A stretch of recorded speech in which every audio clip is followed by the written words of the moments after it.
Hi welcome back. संयम course के अंदर हम अभी क्लास 11th के मैथमेटिक्स के सिलेबस को अनकवर कर रहे हैं और हम हैं अभी चैप्टर नंबर 5 पे।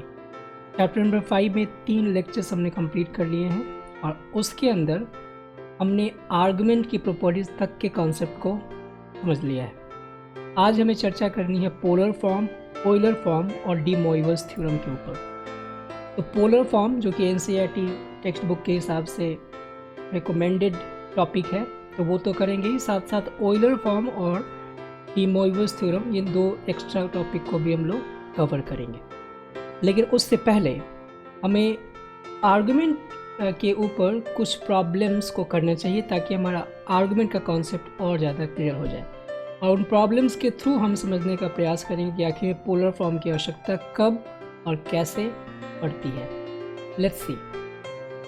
तो यहाँ हम कुछ पहले आर्गुमेंट के क्वेश्चंस करेंगे जैसे कि मैंने बताया। तो आपको रिकॉल कर लेना चाहिए लास्ट क्लास में जो मैंने बताया था कि आर्गुमेंट की प्रॉपर्टी में कुछ चीज़ें थी, जैसे argument of z1 times z2 हो, so we can write argument of z1 plus argument of z2 and so on. तो इन सब चीज़ों का आप रिकॉल कर लीजिएगा। आप पीछे वाले लेक्चर को भी देख सकते हैं। उसके लिए देखते हैं ज़रूरत पड़ती है कि नहीं इसकी।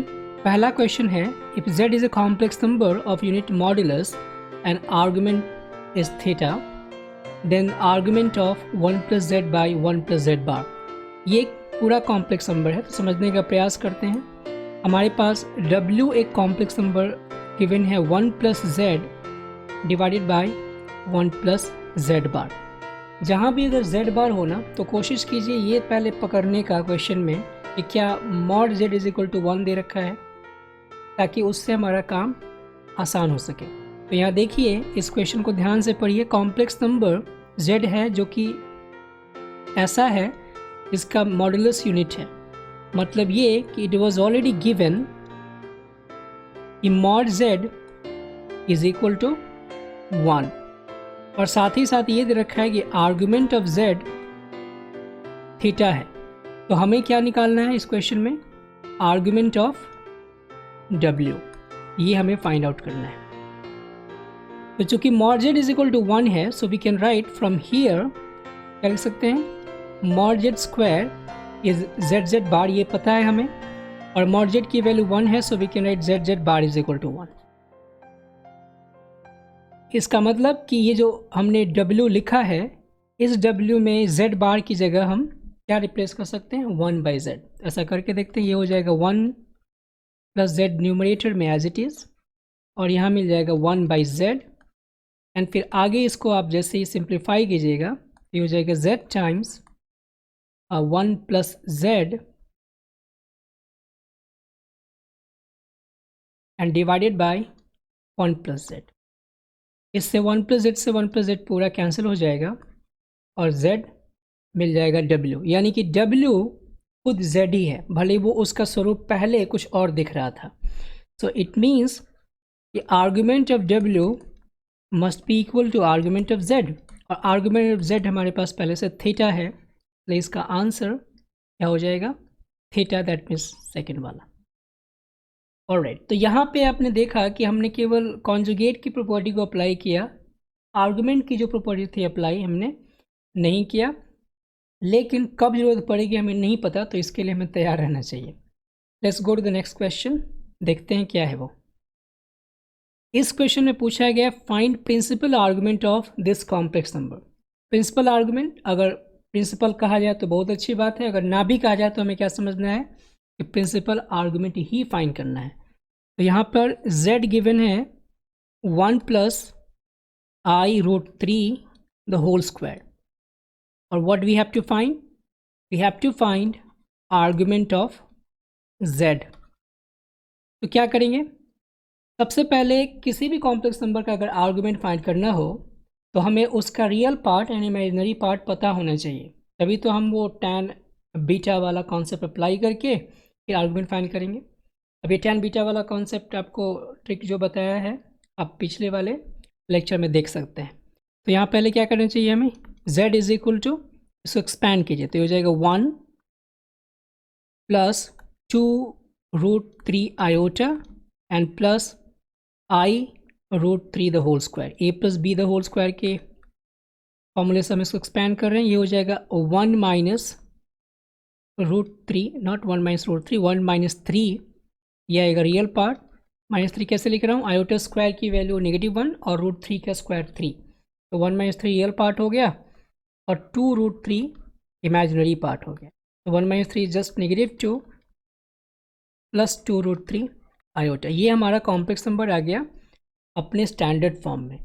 अब इसका आप क्या पता करोगे, real part that is a है -2 और बी है 2 रूट 3, ये हमने ढूंढ लिया। तो हमें क्या करना चाहिए था, अगर आर्गुमेंट फाइंड करना है तो वही करेंगे ना, let beta be an acute angle, जिससे कि बीटा को हम मान सकते हैं क्या, tan beta is equal to modulus of, not modulus, magnitude of real imaginary part of complex number divide by real part of complex number, जिससे tan beta की वैल्यू मिल जाएगी रूट 3 और जिससे बीटा की वैल्यू मिल जाएगी π/3। लेकिन चूंकि हमें फाइंड करना है argument of the complex number, तो आर्गुमेंट निकालने के लिए मैंने क्या बताया था, अगर ध्यान हो तो ये वाला क्वाड्रेंट, हमें ये देखना है कि कॉम्प्लेक्स नंबर किस क्वाड्रेंट में लाई कर रहा है। तो जो ये फाइनल रिजल्ट यहाँ पे आपको मिला है z के लिए, इसमें आप सीधे ऑब्जर्व कर पा रहे हो कि रियल पार्ट इसका नेगेटिव है एंड इमेजिनरी पार्ट पॉजिटिव है। इसका मतलब ये कॉम्प्लेक्स नंबर सेकंड क्वाड्रेंट में लाई करेगा, और सेकंड क्वाड्रेंट में लाई करेगा इसका मतलब थीटा, यानी कि argument of that complex number should be pi minus जो आपने बीटा निकाला है। तो इस आधार पे अगर देखा जाए तो इस कॉम्प्लेक्स नंबर का आर्गुमेंट क्या होगा, जो कि हम थीटा ढूंढ रहे थे, and that was pi minus π/3। तो आंसर हो जाएगा आपका 2π/3, दैट्स इट। तो ये हुआ इस कॉम्प्लेक्स नंबर का आर्गुमेंट, एक जनरल, एक स्ट्रेट फॉरवर्ड तरीके से। लेकिन क्या हम इससे बेटर कर सकते हैं? आप जब भी कोई क्वेश्चन कीजिए तो जो भी आपको नोन आइडेंटिटीज़, फार्मूला, प्रॉपर्टीज, जो कुछ भी पता है उसको अप्लाई करने का प्रयास कीजिए, तभी आप मैथमेटिक्स को एक्सप्लोर कर पाएंगे, उसके तह तक जाके समझ पाएंगे। Then only you will learn mathematics for mastery. Otherwise केवल एग्ज़ाम के लिए पढ़ना तो कोई पढ़ना थोड़ी है। ऑलराइट, तो यहाँ ये जो कॉम्प्लेक्स नंबर गिवन है, इसमें हम प्रॉपर्टी लगा के आर्गुमेंट फाइंड करने का प्रयास करते हैं। क्या करेंगे इसके लिए, let me call it down first, और इस क्वेश्चन को मैं नीचे कर दूं थोड़ा। हमारे पास जो कॉम्प्लेक्स नंबर, ये मैं बता रहा हूँ other way to do that. अब आप डिसाइड कीजिए कि इट इज़ बेटर वे और जस्ट अनदर वे। तो हमारे पास z गिवन था, क्या था भाई, it was 1 + i√3 the whole square, 1 + i√3 the whole square. ध्यान दीजिए हमें फाइंड करना है आर्गुमेंट ऑफ z, तो डायरेक्टली हम आर्गुमेंट ऑफ z अप्लाई करते हैं। तो यहाँ लिखेंगे क्या, आर्गुमेंट ऑफ z, और यहाँ लिखेंगे क्या, argument of 1 + √3 the whole square, isn't it. अब जरा आप रिकॉल कीजिए, आपको याद होगा कि argument of z to the power n क्या होता है, n of argument of z। ये मैंने लास्ट क्लास में आपको लिखवाया था, समझाया नहीं था, इस पर कोई क्वेश्चन भी नहीं किया था, लेकिन आप इतना रिकॉल कर सकते हैं।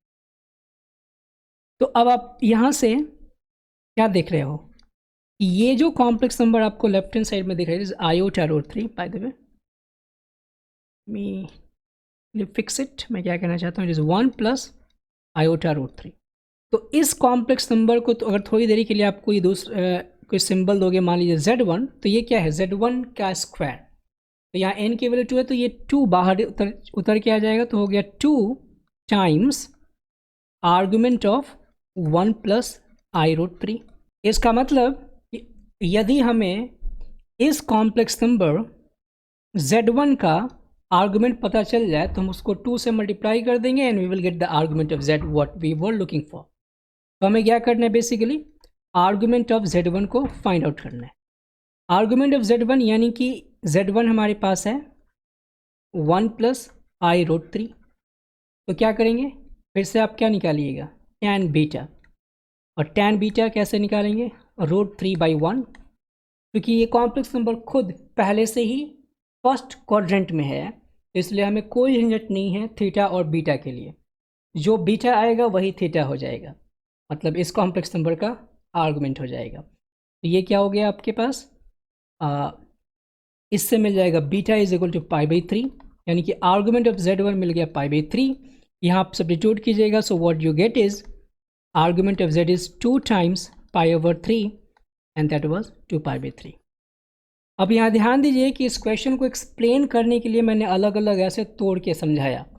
अगर आपकी प्रैक्टिस अच्छी है तो आप एक शॉट में समझ सकते हो कि जैसे ये 2 बाहर आएगा, यहाँ से आर्गुमेंट ऑफ 1 + i/√3, क्योंकि 1 + i/√3 इस कॉम्प्लेक्स नंबर को पहचान पाना मुश्किल नहीं है ये किस क्वाड्रेंट में होगा, तो आप आसानी से बता सकते हो कि इसका आर्गुमेंट π/3 होना चाहिए, and we are going to multiply that argument with 2 to get the final argument of z, that is 2π/3। I hope कि आपने इसको समझ लिया होगा। बढ़ते हैं अगले क्वेश्चन पे। इस क्वेश्चन में हमसे पूछा गया है the amplitude of sin π/5 plus i times 1 minus cosine 5। Amplitude, जैसा मैंने एक बार कल बताया भी था आप लोगों को कि आर्गुमेंट को एम्पलीट्यूड भी कहते हैं, तो यहाँ भी आपसे आर्गुमेंट ही पूछा गया है। तो हम सिंबल वही लिखेंगे, आर्गुमेंट ऑफ z लिखें या फिर एम्पलीट्यूड ऑफ z लिखें। तो z मान लेते हैं कि ये कॉम्प्लेक्स नंबर गिवन है, that is sin π/5 plus 1 minus cosine π/5 i, ये कॉम्प्लेक्स नंबर है। And what we have to find, we have to find argument of z, या फिर आप इसको ऐसे भी कह सकते हो कि amplitude of z, AMP of z। तो इन दोनों में से कोई एक, यानी कि दोनों ही फाइंड करने। एनीवे, अब कॉम्प्लेक्स नंबर पता है, इसका रियल पार्ट पता है, दैट इज ये है रियल पार्ट A और ये पूरा मिलके है B। तो हमें अब क्या करना होगा, हमें इसके लिए tan बीटा फाइंड करना होगा। तो मैं वो सब कुछ छोड़ देता हूँ जो लिखना होता है कि beta is an acute angle and so on.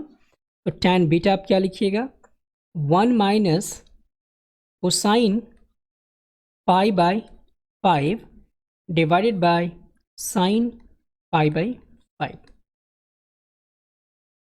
Alright. और इसका मॉडुलस क्या करेंगे, सिंपल, ये थोड़ा टेम्पटिंग है, आपको दिख रहा होगा कि हमें क्या करना चाहिए। 1 माइनस कोसाइन थीटा है, क्या आपको ये आइडेंटिटी याद है, 1 minus cos theta is what, 2 sine square theta by 2।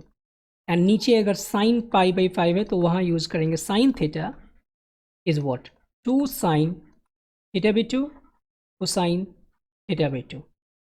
Let's use it ताकि वो सिंप्लीफाई हो सके। तो यहाँ क्या लिखेंगे, 2 sine square theta by 2, theta की वैल्यू यहाँ पे π/5। यहाँ पे ध्यान दीजिए, थीटा मैं लिख रहा हूँ, ये फॉर्मूले के लिख रहा हूँ, ये थीटा आर्गुमेंट वाला नहीं है। तो मैं इससे कन्फ्यूज़न को दूर करने के लिए मैं यहाँ पे A लिख देता हूँ ताकि आपको कोई भी कन्फ्यूज़न शेष ना रहे।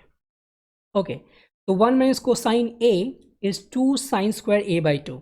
तो यहाँ पे हमें क्या लिखना चाहिए, A की वैल्यू है π/5, so what we should write is A/2, that means π/10।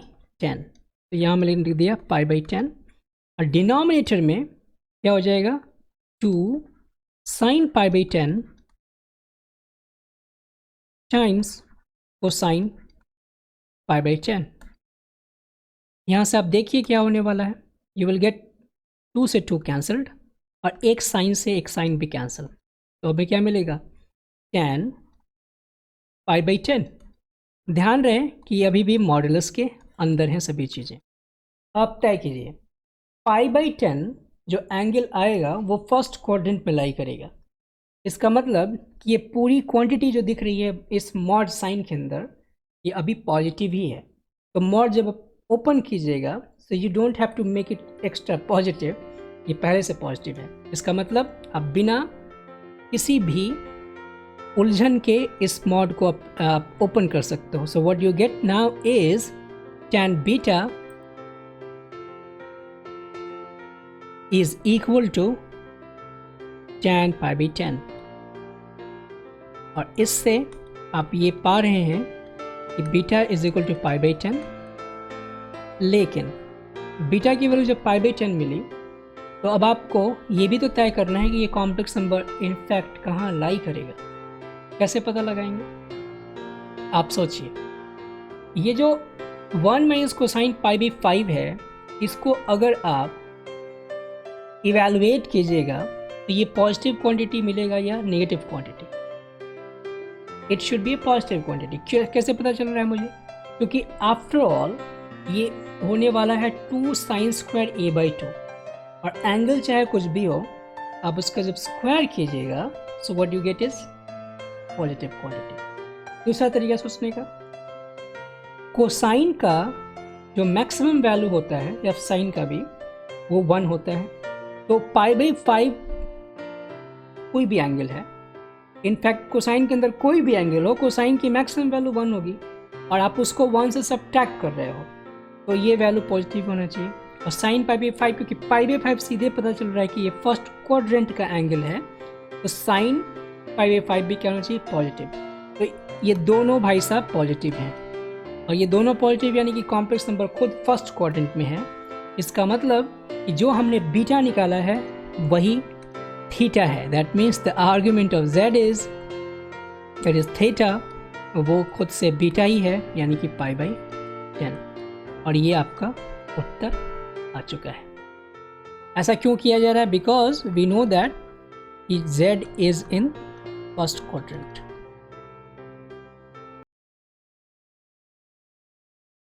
Alright, तो ये भी क्वेश्चन आपने इसको समझ लिया। अभी हम इस क्वेश्चन पे फिर से लौटेंगे थोड़ी देर में और इसको दूसरे तरीके से करेंगे, लेकिन उससे पहले एक कॉन्सेप्ट हमें जानना है जो आज का मेन टॉपिक है। ऑलराइट, अब आते हैं इस क्वेश्चन पे। कई बार ऐसा होता है कि हमें लगता है कि हम क्वेश्चन को आसानी से कर लेंगे, लेकिन होगा नहीं। ये ऐसा ही क्वेश्चन है। होगा नहीं का मतलब वैसे नहीं होगा जैसे आप सोच रहे हो, वैसे होगा जैसे आप नहीं सोच रहे हो, यानी कि कुछ एक्स्ट्रा चीज़ें जाननी पड़ेंगी। तो यहाँ मैं आपको बताता हूँ इस क्वेश्चन को ट्राई करके आपके साथ कि हमें कहाँ पे दिक्कत का सामना करना पड़ सकता है। So let's see it.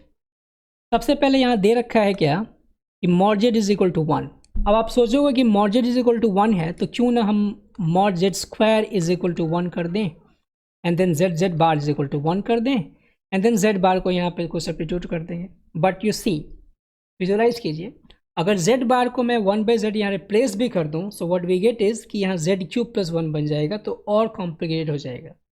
यहाँ कोई ऐसा फैक्टर वगैरह निकल के आने वाला नहीं है जिससे आप इसको सेपरेट कर सको। एंड दूसरी बात कि आर्ग्यूमेंट ऑफ z² + z बार, मतलब आर्ग्यूमेंट ऑफ z1 + z2 का कोई ऐसा प्रॉपर्टी भी नहीं है जिससे आप इसको ओपन कर सकें या फिर इसको सिंप्लीफाई कर सकें। अब क्या बचता है? अब हमारे पास यही तरीका बचता है कि z को कोई कॉम्प्लेक्स नंबर एज्यूम करें। लेट्स अज्यूम कि z हमारे पास है a + ib, let's say x + iy। x + iy हमने z को मान लिया है। तो देखिए आपको करना क्या है, हमें निकालना है z² + z बार। तो z² करते हैं पहले, तो ये मिलेगा क्या, a + b का whole square, that is x², and i y का स्क्वायर कीजिएगा तो मिल जाएगा -y²। तो मैं इसको यहाँ लिख देता हूँ, and plus 2ab, that is 2xy i। और z बार क्या होगा, ये हो जाएगा x + iy। हमें अब क्या करना होगा, इन दोनों का सम, ताकि मैं जो रिजल्ट है उसका आर्गुमेंट ढूंढ सकूँ। तो z² + z बार हम कर रहे हैं, तो रियल को रियल से ऐड करेंगे, इमेजनरी को इमेजनरी के साथ ऐड करेंगे। So what we get is x² - y² + x, ये रियल पार्ट हो गया। अब देखिए ये रियल को रियल से ऐड किया, एंड इमेजनरी क्या हो जाएगा, 2xy plus, I done mistake here, यहाँ पे होना चाहिए माइनस, और यहाँ भी हो जाएगा 2xy - y i। और तो ये तो मिल गया z² + z बार। हमें चाहिए इसका आर्गुमेंट। अब यहाँ प्रॉब्लम आ सकती है, आर्गुमेंट किसी कॉम्प्लेक्स नंबर का फाइंड करना होता है तो हम क्या करते हैं, इमेजिनरी डिवाइड बाय रियल, यानी कि tan β ढूंढते हैं। तो यहाँ पे हम ये मान के चलते हैं कि सभी x और y ऐसे हैं जिससे कि ये दोनों क्वांटिटीज़ पॉजिटिव हैं। मान लीजिए थोड़ी देर के लिए अगर पॉजिटिव हम मान के चलते हैं तो इससे क्या होगा कि हम जो tan थीटा निकालेंगे, मतलब tan बीटा निकालेंगे, उसमें जो बीटा होगा वही थीटा होगा, यानी कि आर्गुमेंट इसका सीधे बिना किसी क्वाड्रेंट के झमेले में पड़े हुए सीधे थीटा बीटा हो जाएगा। तो यहाँ पर हम वही काम सोच रहे हैं कि मान लेते हैं कि इसका आर्गुमेंट z² का हमने अज्यूम किया कि वो है थीटा, और ये सारे ऐसे हैं x² - y² + x, जिससे कि ये पॉजिटिव क्वांटिटी आ रही है दोनों। तो ऐसा अगर अज्यूम करेंगे तो देखते हैं क्या होता है। इसका मतलब कि अगर आप tan थीटा लिखते तो सीधे बिना किसी झंझट के आप लिख सकते थे 2xy - y divided by x² - y² + x, correct और नॉट? यही तो आप लिखते क्योंकि थीटा बीटा के बराबर ही है, अभी मैंने कहा था। ऑलराइट, ये तो हो गया आर्गुमेंट ऑफ दिस। अब जो राइट हैंड साइड में है, अच्छा यहाँ पे मैंने एक चीज़ थोड़ा सा मिस्टेक कर दिया। मान लेते हैं कि आर्गुमेंट ऑफ ये जो है इसको मैंने मान लिया लेट्स से अल्फ़ा, और ये है tan अल्फ़ा। ऑलराइट, और यहाँ पर जो कॉम्प्लेक्स नंबर दे रखा है इसके आर्गुमेंट को मैंने मान लिया let argument of z = theta. आप ध्यान दीजिए दोनों में अंतर क्या है। ये है आर्गुमेंट ऑफ z² + z बार। इतने बड़े कॉम्प्लेक्स नंबर का आर्गुमेंट ये पूछे कहा जा रहा है, इतने बड़े कॉम्प्लेक्स नंबर। अब ध्यान दीजिए, इसका आर्गुमेंट है ये अल्फा, और आर्गुमेंट ऑफ z के हमने क्या अज्यूम किया, थीटा। तो आप जरा इस पूरे रिलेशन को ध्यान से देखिए। ये अगर थीटा और अल्फा के फॉर्म में लिखा जाए तो व्हाट वी गेट इज, इस रिलेशन से हम ऐसा देख सकते हैं कि ये कह रहा है कि अल्फा = 1/2 थीटा, क्योंकि आर्गुमेंट ऑफ z थीटा है and argument of z² + z is alpha है। यानी कि कहीं ना कहीं हमें 2 अल्फा = थीटा प्रूव करना है। अब देखिए क्वेश्चन में ही तो कहा गया प्रूव दैट दिस, और गिवन है mod z = 1। एक चीज़ और, mod z = 1 का मतलब क्या था, अगर यहाँ से आप इसको निकालते तो चूंकि mod z = 1 दे रखा है तो mod z² भी 1 होगा, इसलिए x² + y² = 1 हो जाएगा। इतना आपको ध्यान में रहना चाहिए। ऑलराइट, तो इतना आपको समझ में आ गया। अगर मैं 2 अल्फा = थीटा प्रूव कर दूं तो हमारा काम हो सकता है।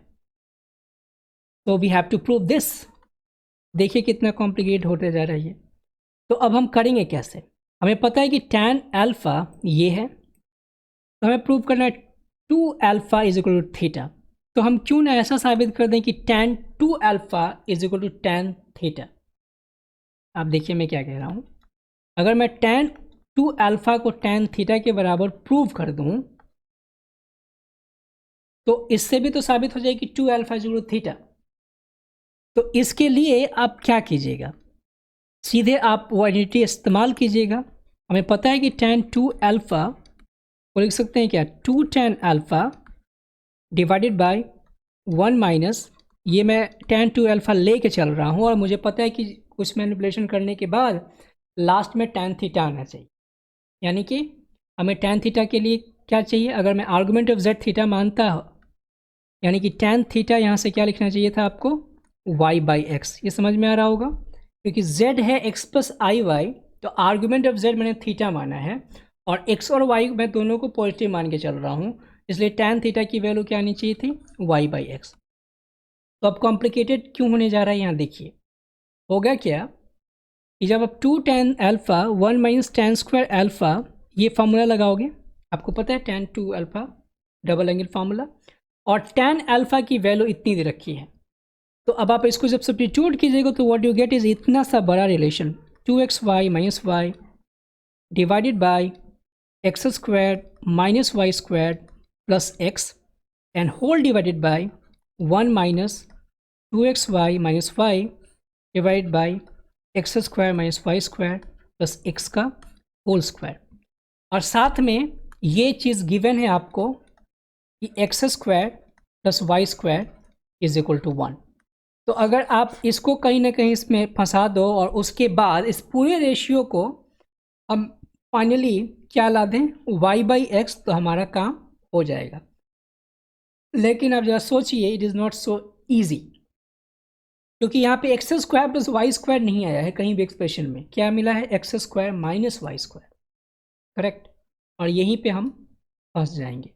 तो इस क्वेश्चन को हैंडल करने का जो तरीका है उसके लिए हमें कुछ चीज़ें जाननी पड़ेंगी। तो इस क्वेश्चन को मैं आपके लिए छोड़ देता हूँ यहीं तक। आप इसको ट्राई कीजिए, अगर ऐसे कर पाओगे सो दैट्स वेरी गुड। अगर नहीं कर पाओ तो आगे हम इसको फिर से डिस्कस करने वाले हैं दूसरे तरीके से। तो अब हम बढ़ते हैं और समझते हैं polar form of a complex number.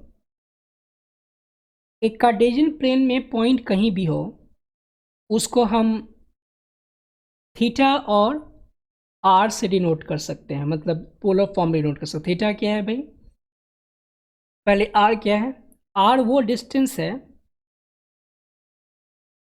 जो पॉइंट को ओरिजिन से कनेक्ट करता है, और वो जो लेंथ आएगी आर की, उसको अगर मेजर किया जाए हॉरिजॉन्टल एक्सिस से एंटी क्लॉकवाइज, तो जो एंगल बनेगा वो कहलाता है थीटा। तो उस थीटा और आर के फॉर्म में किसी पॉइंट को नोट कर सकते हैं। इसी तरीके से आपको पता है कि कोई कॉम्प्लेक्स नंबर खुद एक पॉइंट की तरह लोकेट किया जा सकता है किसी आर्गेन प्लेन में। आर्गेन प्लेन आपको याद होगा, ये है रियल पार्ट ऑफ जेड यानी कि रियल एक्सेस, और यहाँ होता है imaginary part of z, it is imaginary axis, correct. और ये कोई कॉम्प्लेक्स नंबर है जेड, और जेड को मैंने यहाँ एक्स प्लस आई वाई गलती से लिख दिया, मुझे लिखना चाहिए था क्या, ए प्लस आई बी, जो हमारा ओरिजिनल कॉम्प्लेक्स नंबर जेड हमेशा आता जा रहा है। अब आप जैसे ही इसको कनेक्ट कीजिएगा ओरिजिन से, सो व्हाट यू गेट इज कि ये जो लेंथ होगा ये होगा आर, और ये जो एंगल होगा ये होगा थीटा। तो इस आर और थीटा के फॉर्म में जो कॉम्प्लेक्स नंबर लिखा जाएगा उसी को उस कॉम्प्लेक्स नंबर का पोलर फॉर्म कहते हैं। लास्ट क्लास में मैंने आपको समझाया था कि चूंकि यहाँ से परपेंडिकुलर आप ड्रॉप करोगे तो जिस पॉइंट पे मीट करेगा ओरिजिन से उस पॉइंट तक का जो लेंथ होगा वो होगा ए, क्योंकि उतना यूनिट आप गए होंगे तभी तो इसका एक्स कोऑर्डिनेट पॉइंट को अगर देखा जाए तो ए है, और ये हाइट होगी बी, और ये अगर आर है so we can easily see that कि a is equal to r cosine theta and b is equal to r sine theta. ये मैंने आपको कल समझाया भी था। जहाँ पर ये दो चीज़ें इंपॉर्टेंट हैं समझना, कि आर जो है वो हम हमेशा क्या मानते हैं, मॉड जेड, यानी कि कॉम्प्लेक्स नंबर का मॉड्यूलस, और थीटा क्या है भाई, आर्गुमेंट ऑफ जेड। और जब आर्गुमेंट ऑफ जेड की बात की जा रही है तो ये स्ट्रिक्टली किस आर्गुमेंट की बात कर रहा है, प्रिंसिपल आर्गुमेंट। इसका मतलब कि अगर मैं कॉम्प्लेक्स नंबर को पहले लिख रहा था a प्लस आयोटा b, तो अब मैं इस z में a की जगह पर रिप्लेस कर सकता हूँ r को साइन थीटा, और b की जगह रिप्लेस कर सकता हूँ क्या, r साइन थीटा, और फिर मैं आगे इसको r को कॉमन ले सकता हूँ और यहाँ से एक अच्छा सा टर्म मिल जाएगा, एक्सप्रेशन मिल जाएगा, जिसको हम कहेंगे polar form of that complex number. Expression क्या है, r times cosine theta plus i sine theta. तो याद रखना है पोलर फॉर्म में r modulus of complex number होता है और theta argument of complex number होता है। अगर मैं इसको और ज़्यादा पर्टिकुलर बना के लिखना चाहूँ ड्रामेटिकली, तो इस z को मैं लिख सकता हूँ क्या, मॉड ऑफ z, क्योंकि r की जगह में मॉड z लिख सकता हूँ, एंड देन कोसाइन ऑफ, यहाँ में आर्ग z दे सकता हूँ, और आई साइन थीटा की जगह फिर से मैं आर्गुमेंट ऑफ z दे सकता हूँ। तो ये कॉम्प्लेक्स नंबर का पोलर फॉर्म हुआ। लेकिन मैं रिकमेंड करूँगा कि आप इसे याद रखिए, ऑफ कोर्स इसे कोई याद रखना नहीं चाहेगा। ऑलराइट, तो ये है पोलर फॉर्म।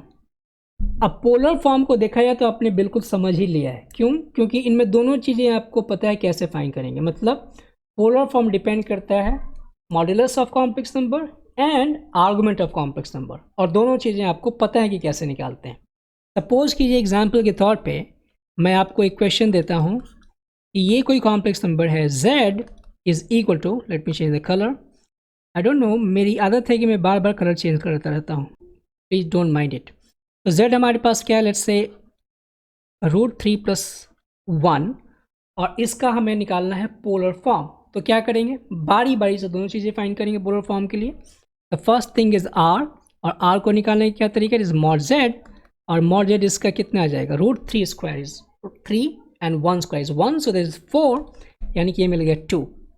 एंड जब आप निकालिएगा आर्क z, तो आर्क z निकालने का क्या तरीका है, क्योंकि ये फर्स्ट क्वाड्रेंट में है तो कोई जरूरत नहीं किसी क्वाड्रेंट के झंझट में पढ़ने का, सीधे tan beta is tan theta, तो ये सीधे हो जाएगा tan theta and is just tan beta जो आप फाइंड कर रहे हो, और ये क्या मिल जाएगा, जस्ट 1/√3। मॉडल्स आप दे के भी करोगे तब भी कोई दिक्कत नहीं दोगे तब भी कोई दिक्कत नहीं है। तो यहाँ से आर्गुमेंट ऑफ z क्या मिल जाएगा, actually argument not argument of z, हम ये कहना चाहते हैं कि आर्गुमेंट ऑफ z हम फाइंड कर रहे हैं इस तरीके से।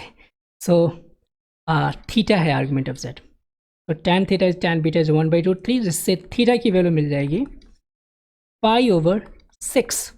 तो हमने देखा कि हमारे पास r है 2 और थीटा है π/6, so we should write z, जो इस कॉम्प्लेक्स नंबर का पोलर फॉर्म लिखना चाहते हैं, तो वो है, ग्रीन में रहने देते हैं, ये है क्या हो जाएगा 2 times cosine π/6 plus i sine π/6, ये हो गया पोलर फॉर्म। ऑलराइट, तो आपको ध्यान अब ये देना है कि किसी भी कॉम्प्लेक्स नंबर का, चाहे कितना भी बड़ा कॉम्प्लेक्स नंबर हो, अगर हमें डिफाइन करना पड़े तो दो ही चीज़ें की आवश्यकता पड़ेगी, क्या क्या, उस कॉम्प्लेक्स नंबर का मॉड्यूलस दैट इज r, और उस कॉम्प्लेक्स नंबर का आर्गुमेंट। अगर वो दोनों चीज़ें पता है, so we can easily write the polar form of any complex number. Alright, तो अब इस पे आधारित कुछ बातें और हैं जो कि आपको समझना चाहिए। Let's see that first. एक बात आपको हमेशा ध्यान देनी चाहिए कि अगर हमसे कोई कहता है, और आपसे भी, कि mod z is equal to 1 है, तो इसका पोलर फॉर्म कैसे लिखिएगा। Mod z is equal to 1 है, यानी कि मतलब क्या है, if mod z is equal to 1, I will just suggest please consider z is equal to cosine theta plus i sine theta. Consider का मतलब विचार कीजिए या अज्यूम कीजिए, I think I should give this assume not consider, तो please assume. तो जब भी आपसे कहा जाए कि किसी कॉम्प्लेक्स नंबर का मॉड z मतलब उसका मैग्नीट्यूड 1 है, तो आप अपनी मर्जी से मान लीजिए कि उसका आर्गुमेंट थीटा है, और सीधे ये मान लीजिए। कैसे, क्योंकि जब इसका मॉडुलस आप फाइंड करेंगे, सो of course what you get is cosine square theta plus sine square theta, that is 1, और इसका मॉड z 1 आ रहा है। इससे होता क्या है कि हमारा काम इजी हो जाता है क्वेश्चन को हैंडल करने में। ऑलराइट, तो आई थिंक कि पोलर फॉर्म में बस इतना ही था समझाने के लिए। हम इस पे जो क्वेश्चन है उसको देखेंगे तो और ज़्यादा क्लियर अंडरस्टैंडिंग होंगे। Let's see the questions on that. Okay, तो यहाँ क्वेश्चन में पूछा गया है convert the following complex number in its polar form. तो पहला पार्ट है आपके पास z is equal to this, तो इसको मैं अलग कर दूं ताकि मैं इसको बाद में बताऊंगा थोड़ी देर में। तो यहाँ पे है z is equal to this.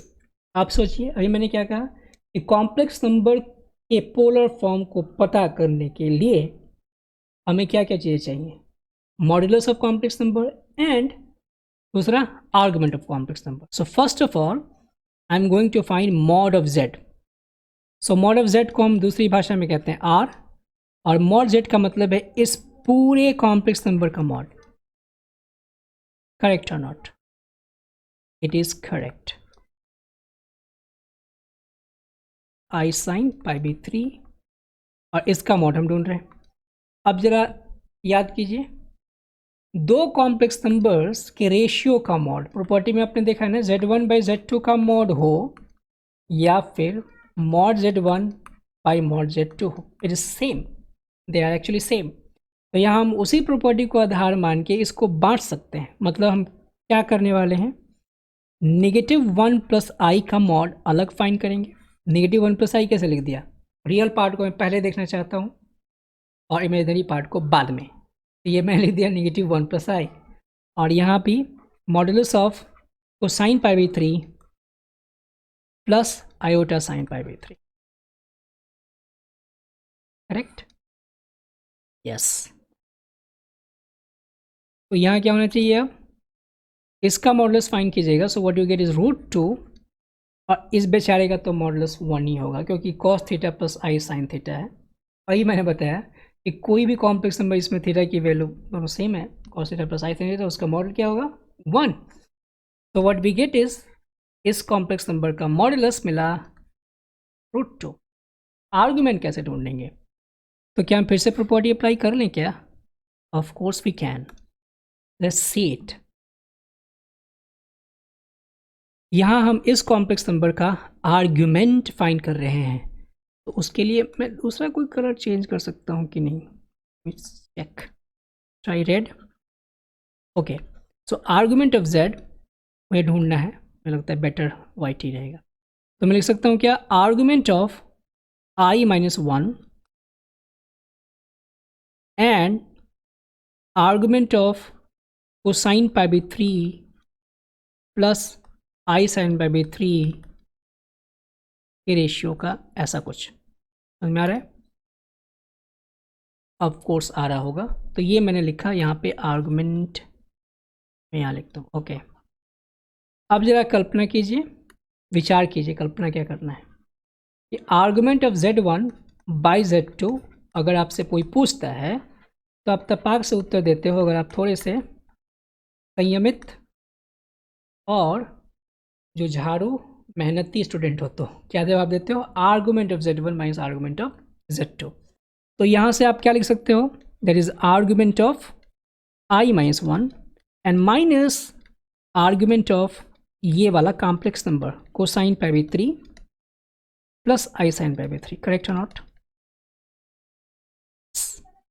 अब देखिए, इस कॉम्प्लेक्स नंबर का आर्गुमेंट आप आसानी से पता लगा सकते हो। डायरेक्टली बताने का प्रयास कीजिए। कैसे प्रयास करेंगे, इस कॉम्प्लेक्स नंबर का रियल पार्ट है -1, इमेजिनरी पार्ट है 1। कॉम्प्लेक्स नंबर कहाँ जाएगा, तो सोचती मेरे साथ, इस कॉम्प्लेक्स नंबर का रियल पार्ट है -1, इमेजिनरी पार्ट है 1। कॉम्प्लेक्स नंबर कहाँ जाएगा, सेकेंड क्वाड्रेंट में। अब इस कॉम्प्लेक्स नंबर के लिए जब tan बीटा आप ढूंढेंगे तो ऑफकोर्स वो मिलेगा 1, क्योंकि आपको नेगेटिव पॉजिटिव का साइन तो कंसिडर नहीं करना है जब tan बीटा ढूंढते हैं। तो tan बीटा 1 आया, तो बीटा की वैल्यू मिल गई π/4 यानी 45 डिग्री। आपको करना क्या होगा, आपको ये देखना है कि कॉम्प्लेक्स नंबर सेकेंड क्वाड्रेंट में है, तो क्या लिखेंगे, पाई माइनस जो आपने बीटा ढूंढना है, तो पाई माइनस π/4। तो इस कॉम्प्लेक्स नंबर का आर्गुमेंट में डायरेक्टली लिख दूँ, क्या है 3π/4, पाई माइनस π/4। आप सोच के भी कर सकते हो, और ज़्यादा अगर दिमाग पे जोर दोगे ना तो ज़्यादा मैथ सीखोगे।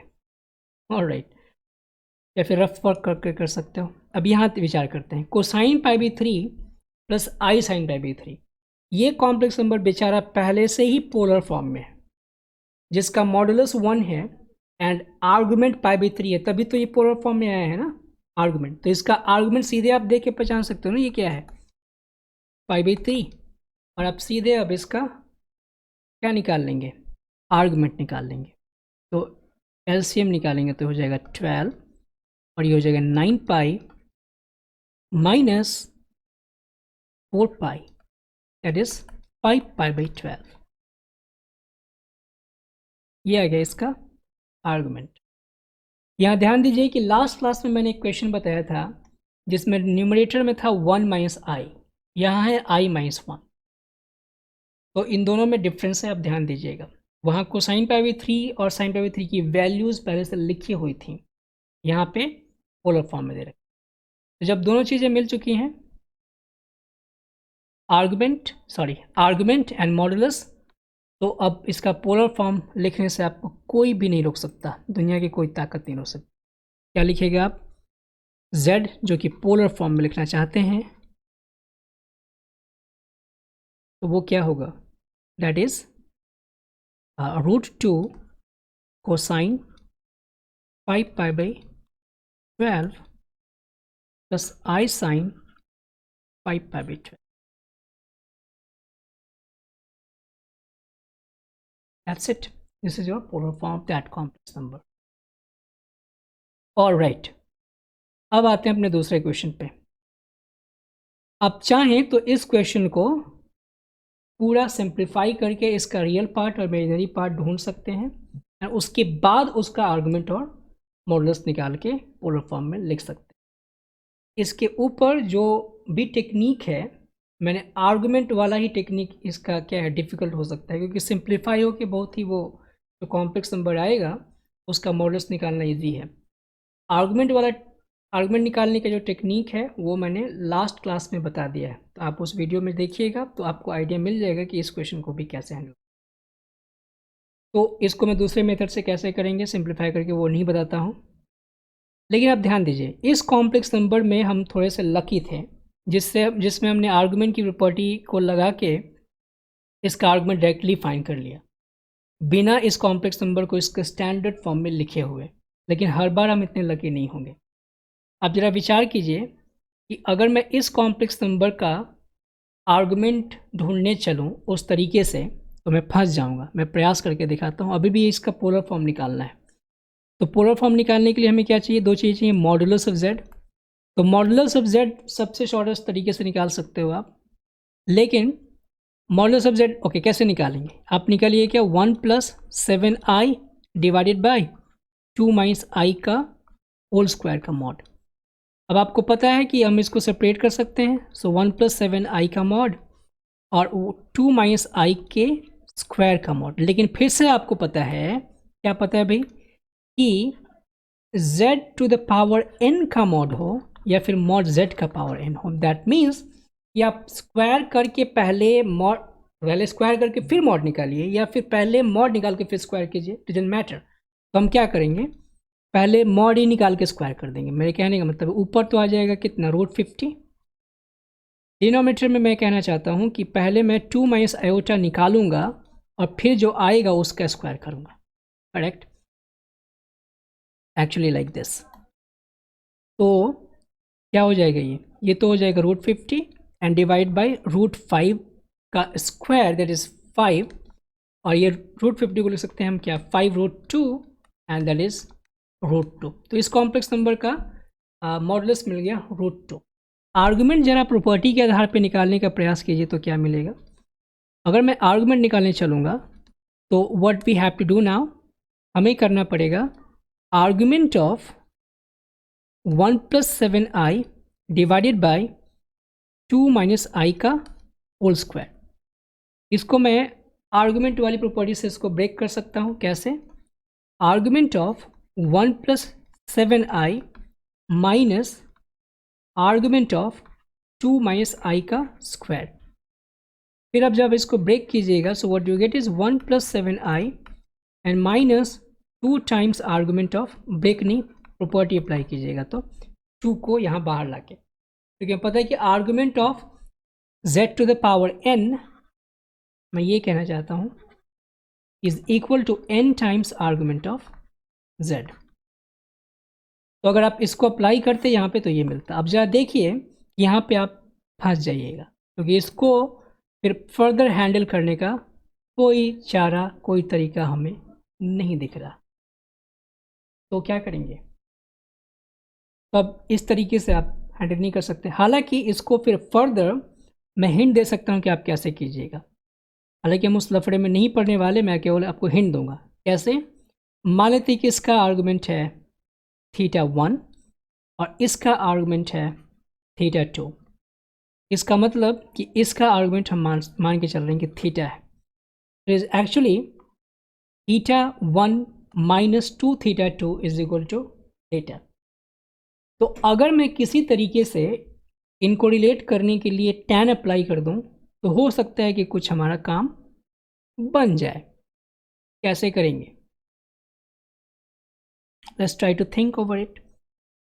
अगर मैं इसको लिख दूं 2 θ1 इज इक्वल टू θ1 - θ और दोनों तरफ मैंने tan अप्लाई कर दिया, तो लिख सकता हूँ tan 2 theta 1 is equal to tan theta 1 minus theta and so on. अब यहाँ पे परेशानी आ सकती है, हमें निकालना है थीटा, ये वाला पार्ट हमें निकालना है। फिर यहाँ अप्लाई कीजिएगा और यहाँ से आप देखिए कि tan थीटा 1 की वैल्यू है 7 और tan थीटा 2 की वैल्यू होगी -1/2। तो फिर इन सारे लफड़ों में हमें पढ़ना पड़ सकता है। तो इसके लिए हम इसको ये वाला मेथड अप्लाई नहीं करेंगे। तो मैं केवल ये बताना चाहता हूँ कि हमें ये हमेशा स्ट्रिक्टली फॉलो करते रहना है कि हम कहाँ पे कैसा मेथड अप्लाई कर रहे हैं। कई बार हो सकता है कि हम जो मेथड सोच रहे हैं आर्गुमेंट की प्रॉपर्टी लगा के या फिर प्रॉपर्टीज़ लगा के, तो वो आपको कॉम्प्लिकेटेड फॉर्म में लेके चले जाए। तो इस क्वेश्चन को आखिर में हैंडल कैसे करेंगे? वेरी सिंपल, हम क्या करेंगे, इसको सिंप्लीफाई। तो सिंप्लीफाई कर लेते हैं और उसके बाद हैंडल करते हैं। तो हमारे पास क्वेश्चन क्या है, actually is not a wrong method, we don't apply it. So we just say that we don't recommend. recommend का स्पेलिंग ही होता है ना।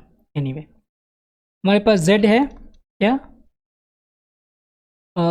what was that, 1 minus I, 1 plus 7i, sorry. तो z हमारे पास है 1 plus 7i, ये मैं दूसरा मेथड बता रहा हूँ, and divide by 2 minus iota whole square. तो हम क्या करेंगे, इसको सिंप्लीफाई करेंगे पहले, ताकि इसका रियल पार्ट इमेजिनरी पार्ट मिल जाए एंड उसके बाद हम इसका मॉडुलस एंड आर्गुमेंट ढूंढ लें। तो इसके लिए ये हो जाएगा 1 plus 7i और इसको आप सिंप्लीफाई कीजिएगा। So what you get is 4 and I square is +1 and -4। तो ऊपर मिल जाएगा 1 plus 7i और नीचे मिल जाएगा 5 -4i। इसको आप इसके कॉन्जुगेट से मल्टीप्लाई डिवाइड कीजिए। सो 5 plus 4i और नीचे भी 5 plus 4i। मैंने गलती की है क्या, 4 और 1 5, ओह 4 और 1 में से 1 घटेगा ना, ये -3 -4 है, यहाँ 3 और यहाँ भी 3 + 4i। अब हम क्या करेंगे, इसको 3 एंड ये हो जाएगा 21 और 4 25i और 28i स्क्वायर दैट इज -28 और डिनोमिनेटर में हो जाएगा 3 square minus 9 - 16 that is +25। Okay, और ये हो जाएगा -25 + 25i डिवाइड बाई 25। वाह, तो ये हो जाएगा -1 + i, ये हो गया z। और अब आप यहाँ देख पा रहे हो कि it's very simple to identify इसका मॉडुलस एंड आर्गुमेंट क्या होने वाला है। कैसे पता है कि mod z is equal to √2 होगा, जो पहले भी आया था, और यहाँ आर्गुमेंट ऑफ z फिर से हम दिमाग में ही काम कर सकते हैं, क्योंकि रियल पार्ट नेगेटिव है और इमेजिनरी पार्ट पॉजिटिव है। तो ये जाना चाहिए कहाँ पे, सेकेंड क्वाड्रेंट में, और इसका tan बीटा मिल देगा 1, तो हो जाएगा पाई - π/4 दैट इज अगेन 3π/4। और इसका उत्तर हो जाएगा क्या, is polar form of z is equal to √2 cosine 3π/4 and plus i sine 3π/4। Alright, तो इस क्वेश्चन को समझाने का मेन उद्देश्य यही था, इस पार्ट को बेसिकली समझाने का, कि आप हो सकता है कई बार ऐसा लगाने का प्रयास करो, तो अगर आपसे क्वेश्चन नहीं होता है तो उसमें घबराने की कोई आवश्यकता नहीं है, ऐसा सबके साथ होता है। क्योंकि यहाँ पे थोड़ा कन्फ्यूजन हो सकता है, क्योंकि फाइनली अगर मैं इसको आगे ले भी जाता तब भी आप थीटा में कन्फ्यूज हो जाओगे कि थीटा हमें क्या लेना चाहिए। ये आंसर तो आ ही जाएगा, लेकिन कॉम्प्लिकेट हमें नहीं करना है, हमें थोड़ा सा स्ट्रेट फॉरवर्ड सोचना है, कॉन्सेप्ट को समझते हुए सोचना है और कॉन्सेप्ट को समझते हुए आगे बढ़ना है। ऑलराइट, तो ये आपने यहाँ तक समझ लिया। अब एक और क्वेश्चन जो पहले हमने किया था, उस क्वेश्चन को फिर से मैं चाहूँगा कि आप दोबारा देखें, जब हमने एक्चुअली जब पोलर फॉर्म हमने समझ लिया है तब। इस क्वेश्चन को मैं यहाँ से कॉपी करता हूँ और पोलर फॉर्म जहाँ पे हम डिस्कस कर रहे हैं वहाँ पे फिर से इसको मैं चेप देता हूँ और फिर हम इसको आर्गुमेंट को फाइंड आउट करेंगे। So first let me just put this Euler from the complex number down, और अब हमारे पास स्पेस बच गया लिखने के लिए। Let's see amplitude of this. अब आपको पता है कि किसी भी कॉम्प्लेक्स नंबर को अगर मैं पोलर फॉर्म में कन्वर्ट कर दूं डायरेक्टली, तो वहाँ से हम उसका एम्पलीट्यूड आसानी से देख पाएंगे। कैसे? कॉस थीटा साइन थीटा, जो थीटा मैं कह रहा हूँ वही पोलर फॉर्म में उस कॉम्प्लेक्स नंबर का आर्गुमेंट होगा। तो उसके लिए आप प्रयास कीजिए कि कॉम्प्लेक्स नंबर जो गिवन है वो पोलर फॉर्म के फॉर्म में आ जाए, इस पोलर फॉर्म में आ जाए। तो यहाँ पर z है sine pi by 5 plus i and 1 minus cosine pi by 5, correct.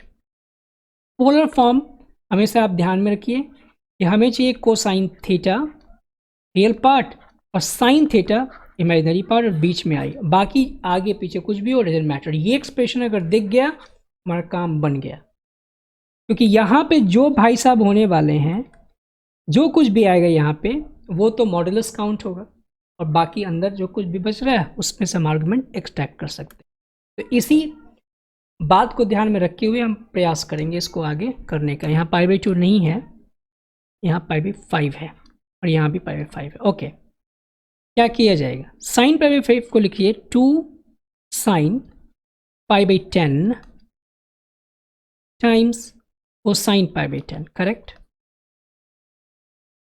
और इसको लिख दीजिए 2 साइन स्क्वायर पाई बाई 10, जो तो पहले वाले मेथड में यही टेक्निक अप्लाई किया था, लेकिन दूसरे तरीके से। इससे फ़ायदा क्या होगा? हम यहाँ से 2 साइन पाई बाई 10 कॉमन ले सकते हैं, और यहाँ बच जाएगा कोसाइन पाई बाई 10, और यहाँ बच जाएगा आई साइन पाई बाई 10। समझ में आ गया आपको? आप देखिए ये जो इतना आपको दिख रहा है ये क्या ट्रीट होगा? आर ट्रीट होगा, और यही तो थीटा है, यानी कि थीटा हमारा क्या मिल गया? पाई बाई 10, यानी कि कॉम्प्लेक्स नंबर का आर्गुमेंट हमें मिल गया है पाई बाई 10। तो पोलर फॉर्म का ये टेक्निक कभी कभी काम कर सकता है। तो आपने समझ लिया हो कि पोलर फॉर्म एक्चुअली क्या है एंड हम उसको कैसे अप्लाई करते हैं। अब समझते हैं ऑयलर फॉर्म क्या है।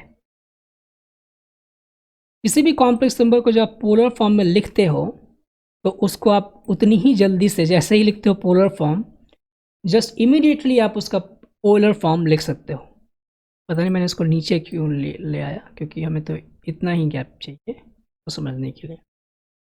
तो ऑयलर फॉर्म क्या है? इट इज जस्ट, अगर z है r cosine theta plus i sign theta, ये हमारे पास है क्या? Polar pleura, what is pleura? Polar form. ये है पोलर फॉर्म।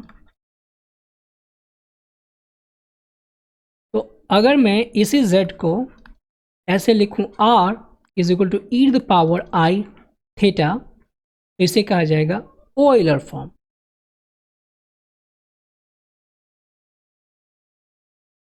लेकिन ये आप कभी मत भूलिएगा कि एक्चुअली ये कहानी कहाँ शुरू हुई थी। कहानी शुरू हुई थी कॉम्प्लेक्स नंबर के सबसे बेसिक फॉर्म से, जिसको हम क्या बोलते हैं? एल्जेब्रिक फॉर्म बोल सकते हैं। वो क्या था? a plus iota b, and that is we call algebraic form. ताकि कोई नाम देना चाहते हैं तो हम नाम दे ही देते हैं। तो यहाँ आपको ये ध्यान रखना होगा कि इतना एक्सप्रेशन जो आपको दिख रहा है उसी को हम ई द पावर आई थीटा कहेंगे। इसका मतलब ये याद रखना है कि cosine theta plus i sine theta is always E the power i theta. Euler ने पहली बार इसको ऑब्जर्व किया था, इसलिए इसको हम लोग ऑयलर फॉर्म कहते हैं, और इसका प्रोफाउंड यूज़ है चीज़ों को ईजी करने में। तो बस इतना ही है ऑयलर फॉर्म, दैट्स इट। तो समझते हैं कि ऑयलर फॉर्म को इस्तेमाल करके इन दो क्वेश्चंस को कैसे हैंडल करेंगे। पहला है कि we have to find W is equal to i to the power i, और इसको इसका स्टैंडर्ड फॉर्म में लिखना है। स्टैंडर्ड फॉर्म मीन्स हमें चाहिए इसका real part and imaginary part. कैसे करेंगे? Let's see it. अगर हमारे पास W है आई टू द पावर आई। तो क्या मैं इस आई को, जो बेस का आई है, उसको मैं लिख सकता हूँ पोलर फॉर्म में? Let's try. आई को हम लिख सकते हैं क्या, 0 + 1i। यस, आप ऐसे समझिए कि कॉम्प्लेक्स नंबर के पोलर फॉर्म को लिखने के लिए हमें दो चीज़ों की आवश्यकता पड़ती है, the modulus and the argument. I बेचारा कहाँ पे स्थित है? ये स्थित है पॉजिटिव इमेजिनरी एक्सिस पे।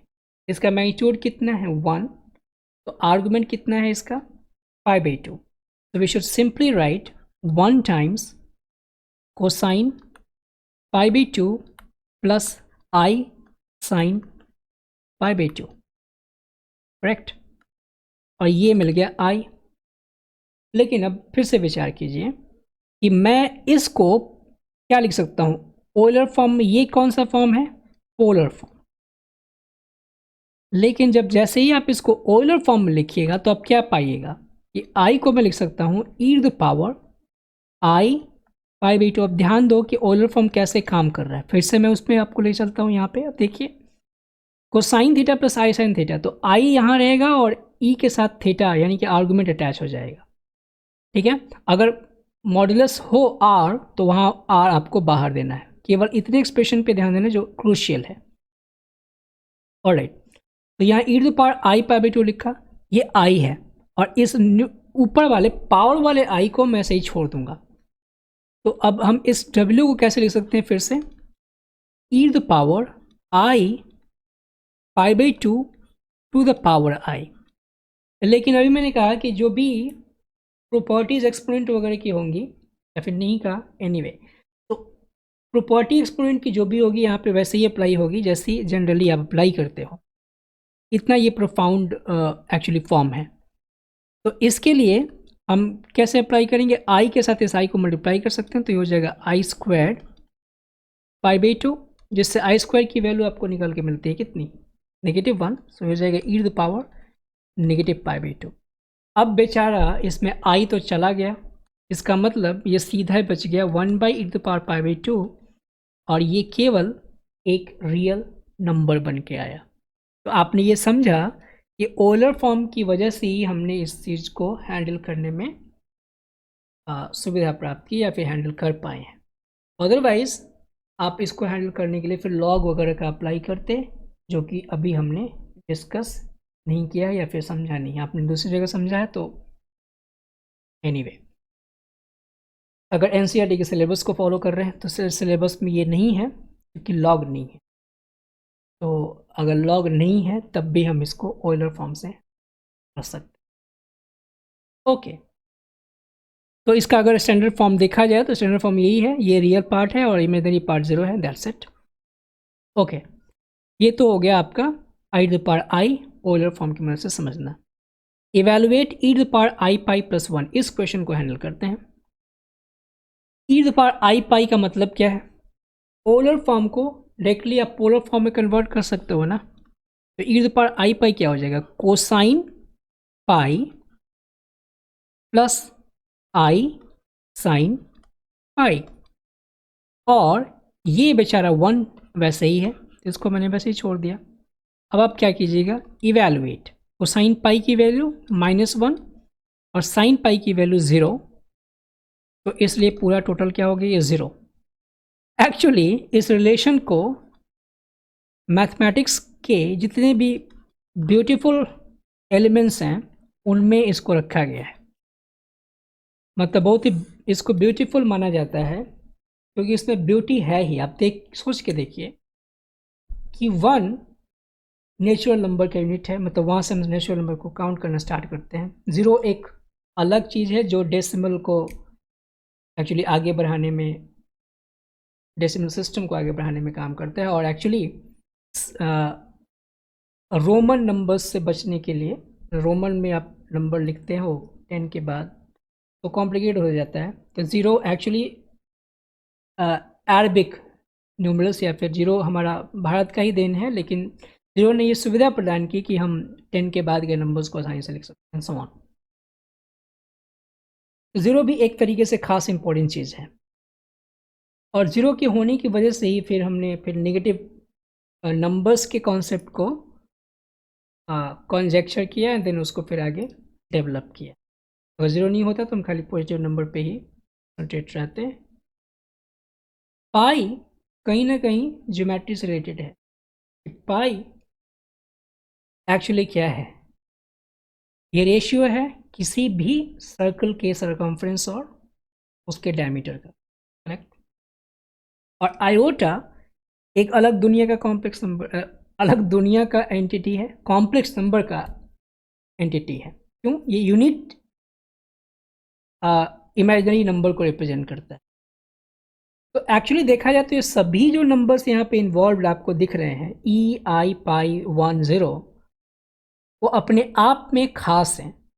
और इन सभी अलग अलग मैथमेटिक्स के ब्रांचेज में से हमने क्या किया, सबको कलेक्ट किया, कुछ खास एलिमेंट्स को, सभी के खास एलिमेंट्स को, और सबको कलेक्ट करके एक रिलेशन तैयार कर दी। ये अपने आप में इसलिए खूबसूरत माना जाता है। That's it. तो इसलिए ई द पावर आई प्लस 1 को इज इक्वल टू 0 होगा। ये आपको समझ में आ गया होगा। It is one of the most beautiful expressions in mathematics, equations in mathematics. Okay, अब ओलर फॉर्म हमने समझ लिया। अब समझते हैं डी मोइवस थ्योरम। और डी मोइवस थ्योरम समझ के फिर हम ये समझें कि जो क्वेश्चन हमने शुरू में नहीं किया था वो कैसे हो। डी मोइवस थ्योरम के दो पार्ट हैं। और डी मोइवस थ्योरम है तो इसको हम प्रूव करेंगे, लेकिन इंट्यूटिव प्रूव करेंगे। इंडक्शन वगैरह से प्रूव करने के लिए कहा जाता है, but we don't go on it. पहला है cosine theta plus i sine theta अगर हो और उसका पावर हमने लिखा n, तो हम इसको लिख सकते हैं cosine n theta plus i sign n theta.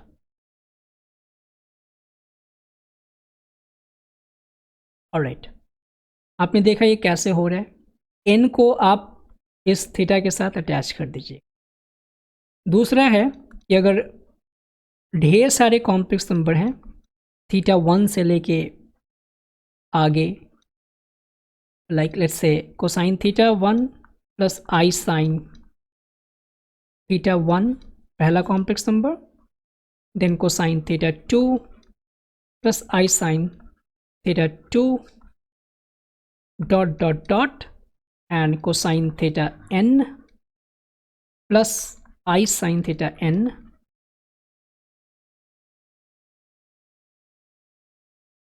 Okay, तो इसको मैं लिख सकता हूँ क्या, कोसाइन ऑफ इन सभी कोसाइन के जितने एंगल्स हैं थीटा 1 से लेके थीटा n तक को, सबको आप एक साथ थीटा कोसाइन के साथ दे सकते हो।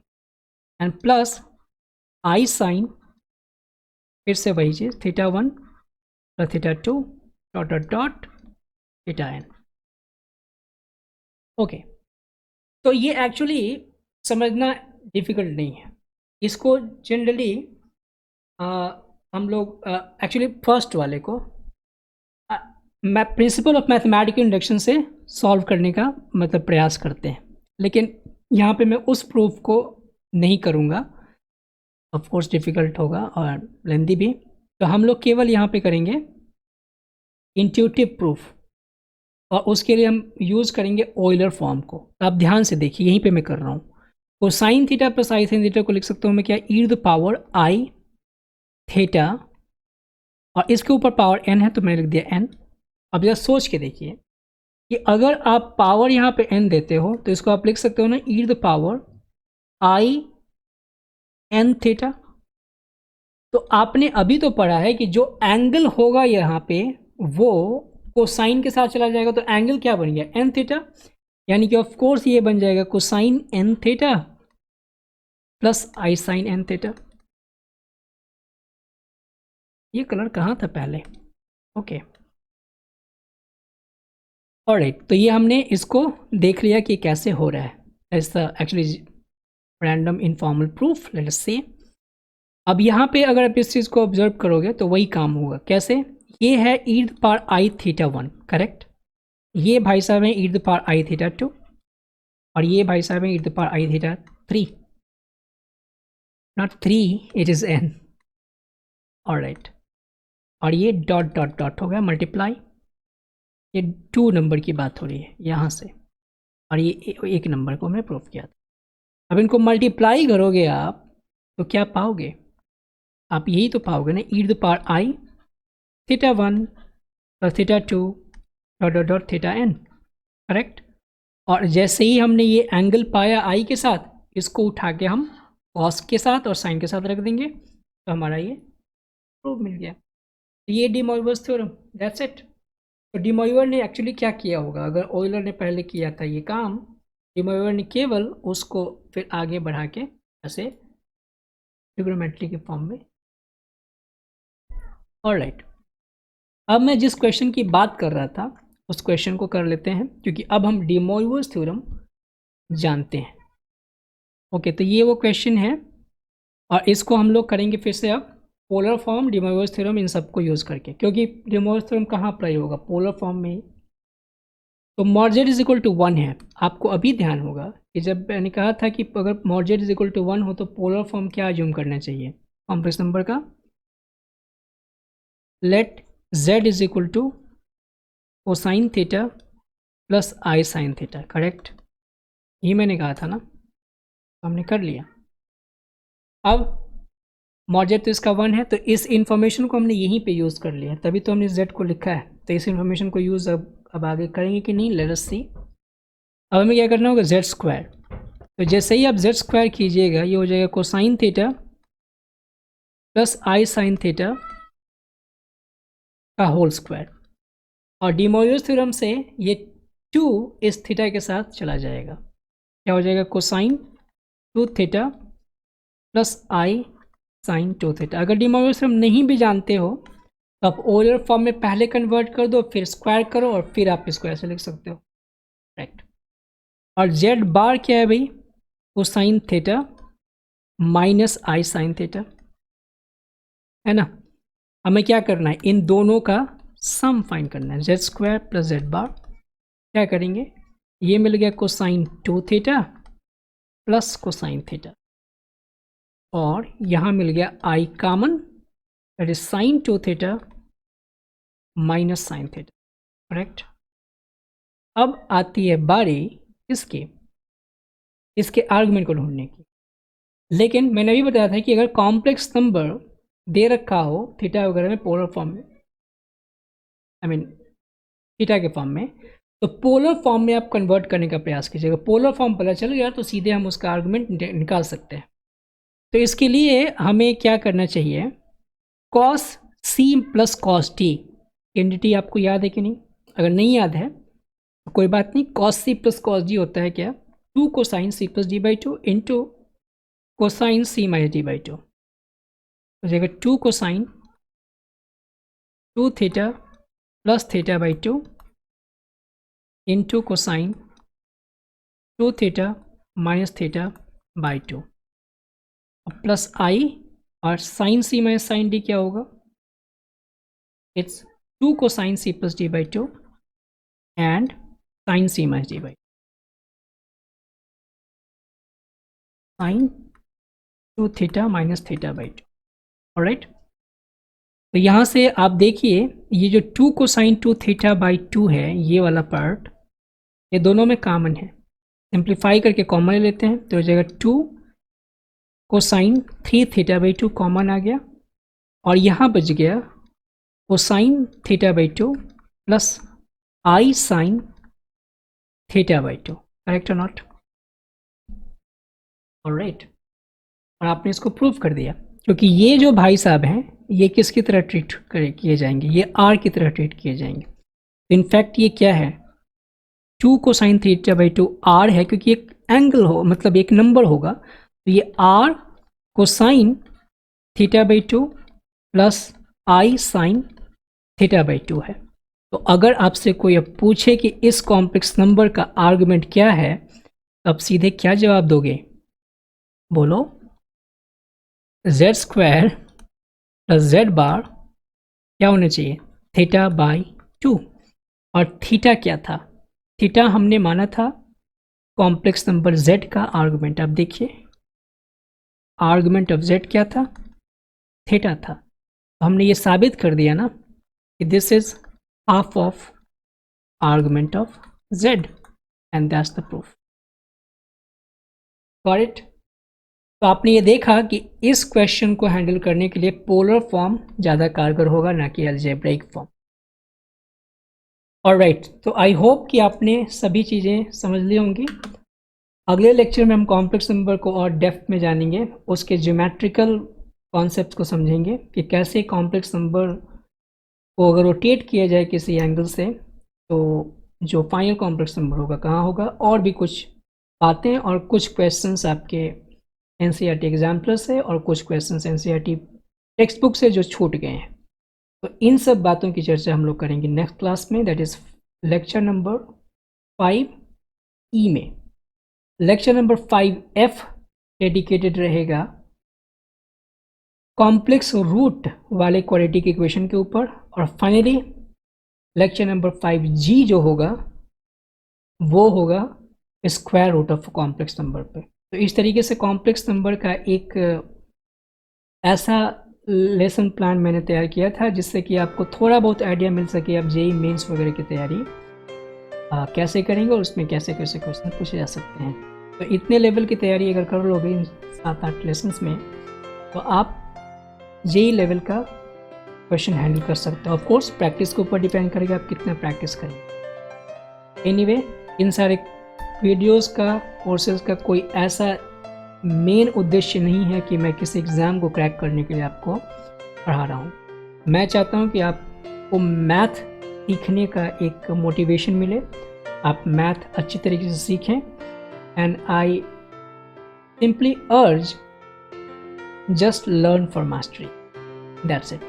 So keep doing mathematics with Sanyam. Thank you.